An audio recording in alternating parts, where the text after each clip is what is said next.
Hey, good morning. Let's go over today's trade plan. So yesterday the market closed near an important inflection point, and given the larger time frame bullish bias over the last several days, the expectation was for responsive buyers to be active, and that's what we've seen so far in the overnight session. At this point, heading into the open, we know that overnight the buyers have been dominant,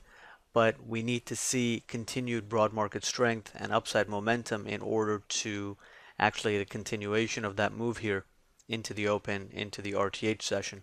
So the most aggressive area of support here is 87.5 to 89.5, and holding above that zone is a signal that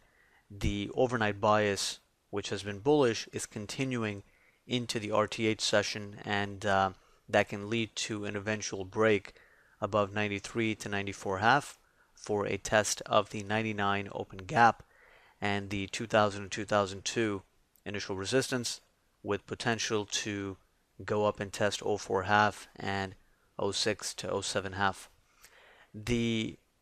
only red flag at this point is if the other markets don't really participate in the upside move, or if we just don't get any sustained upside momentum off the open, then the move can stall here for a bit.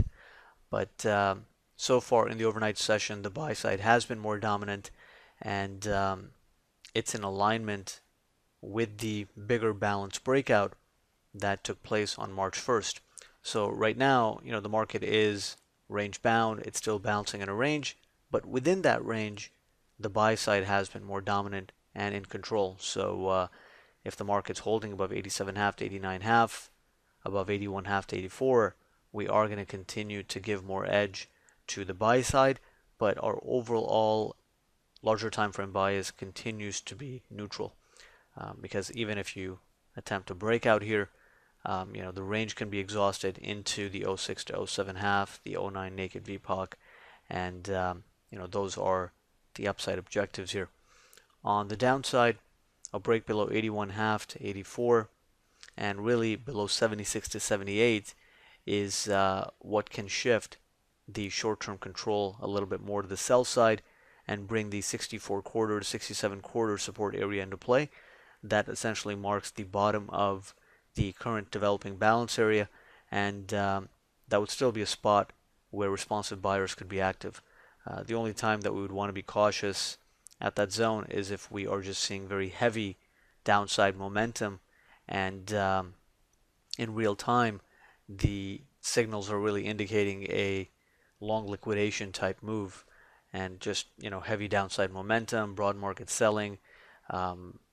extra weakness in the other markets. Those would be the types of things where it would be a red flag and we'd want to be cautious. But absent any heavy selling, the 76, 78 support can still hold.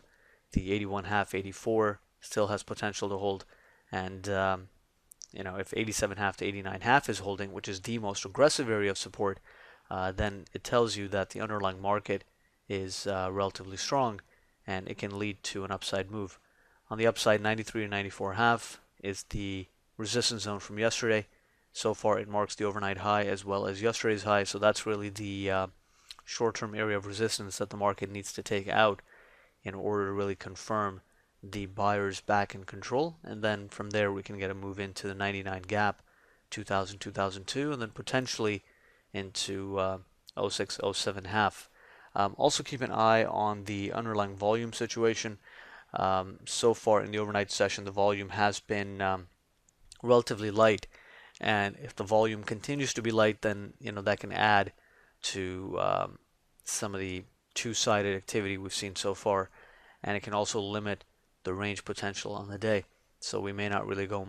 too far beyond the 06 to 07 half area in the event that we don't really get any sustained volume in this market. So given the current context, given how the markets are set up, like I said, if 87 half to 89 half's holding, then we are going to continue to give more edge to the buy side, but we do need to see at this point